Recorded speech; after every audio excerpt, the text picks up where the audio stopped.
Hello, everybody. It's Cody at Cody's Reading Time. Today I'm going to be reading another Brothers Grimm fairy tale for you, and this one is called Clever Elsie, and I hope you enjoy it. Welcome to the Reading Time family. There was once a man who had a daughter who was called Clever Elsie, and when she had grown up, her father said, "We will get her married." "Yes," said the mother, "if only someone would come who would have her." At length a man came from a distance and wooed her, who was called Hans, but he stipulated that Clever Elsie should be really smart. "Oh," said the father, "she has plenty of good sense." And the mother said, "Oh, she can see the wind coming up the street and hear the flies coughing." "Well," said Hans, "if she is not really smart, I won't have her." When they were sitting at dinner and had eaten, the mother said, "Elsie, go into the cellar and fetch some beer." Then Clever Elsie took the pitcher from the wall, went into the cellar, and tapped the lid briskly as she went in, so that the time might not appear long. When she was below, she fetched herself a chair and set it before the barrel so she had no need to stoop, and did not hurt her back, or do herself any unexpected injury. When she placed the can before her and turned the tap, and while the beer was running, she could not let her eyes be idle, but looked up at the wall, and after much peering here and there, saw a pickaxe exactly above her, which the masons had accidentally left there. Then Clever Elsie began to weep and said, "If I get Hans and we have a child and he grows big, and we send him into the cellar here to draw beer, then the pickaxe will fall on his head and kill him." Then she sat and wept and screamed with all the strength of her body over the misfortune which lay before her. Those upstairs waited for the drink, but Clever Elsie still did not come. Then the woman said to the servant, "Just go down into the cellar and see where Elsie is." The maid went and found her sitting in front of the barrel, screaming loudly. "Elsie, why do you weep?" asked the maid. "Ah," she answered, "have I not reason to weep? If I get Hans and we have a child, and he grows big, and has to draw beer here, the pickaxe will perhaps fall on his head and kill him." Then said the maid, "What a clever Elsie we have," and sat down beside her and began loudly to weep over the misfortune. After a while, as the maid did not come back, and those upstairs were thirsty for the beer, the man said to the boy, "Just go down into the cellar and see where Elsie and the girl are." The boy went down, and there sat Clever Elsie and the girl both weeping together. Then he asked, "Why are you weeping?" "Ah," said Elsie, "have I not reason to weep? If I get Hans and we have a child and he grows big and has to draw beer here, the pickaxe will fall on his head and kill him." Then said the boy, "What a clever Elsie we have," and sat down by her, and likewise began to howl loudly. Upstairs, they waited for the boy, but he still did not return. The man said to the woman, "Just go down into the cellar and see where Elsie is." The woman went down and found all three in the midst of their lamentations, and inquired what was the cause. When Elsie told her also that the future child was to be killed by the pickaxe when it grew big and had to draw beer, and the pickaxe fell down. Then said the mother likewise, "What a clever Elsie we have," and sat down and wept with them.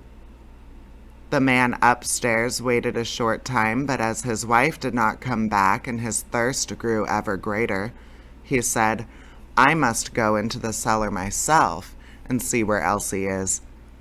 But when he got into the cellar and they were all sitting together crying, and he heard the reason, and that Elsie's child would be the cause, and that Elsie might perhaps bring one into the world someday, and that he might be killed by the pickaxe, if he should happen to be sitting beneath it, drawing the beer, just at the very time when it fell down.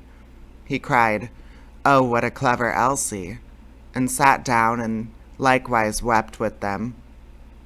The bridegroom stayed upstairs alone for a long time. Then, as no one would come back, he thought, "They must be waiting for me below. I too must go there and see what they are all about." When he got down, the 5 of them were sitting screaming and lamenting quite piteously, each outdoing the other. "What misfortune has happened here?" asked he. "Ah, dear Hans," said Elsie, "if we marry each other and have a child, and he is big, and we perhaps send him here to draw something to drink, then the pickaxe, which has been left up here, might dash his brains out if it were to fall. So have we not reason to weep?" "Come," said Hans, more understanding than that is not needed for my household, as you are such a clever Elsie. "I will have you," and seized her, took her upstairs with him, and married her. After Hans had her for some time, he said, "Wife, I am going out to work and earn some money for us. Go into the field and cut the corn, that we may have some bread." "Yes, dear Hans, I will do that." After Hans had gone away, she cooked herself some good broth and took it into the field with her. When she came to the field, she said to herself, "What shall I do? Shall I cut first, or shall I eat first? Oh, I will eat first."